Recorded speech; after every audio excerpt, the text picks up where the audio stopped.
जय श्रीराम मित्रांनो, आजच्या या सुंदर सकाळी सुंदर माझं गाव श्री क्षेत्र तांबेरे. मित्रांनो, आजचा दिवस आपल्या सर्वांसाठी शुभ असो. मी सुनाना गागरे पाटील, सुंदर माझं गाव श्री क्षेत्र तांबेरेतून. असं गाव लोकसहभागाचं दुसरं नाव, जिथे राहतात घराचं घर पण, माणसाचं माणूस पण आणि गावाचं गाव पण टिकवणारी माणसं. मित्रांनो, चला तर जाऊ मग जीवनाच्या वाटेवर. सकाळी सकाळी एक तास आपल्या आरोग्यासाठी करूया निसर्गवारी. धन्यवाद.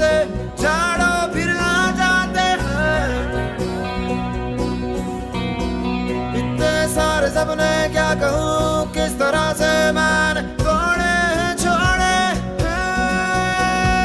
क्यों तेरे साथ चले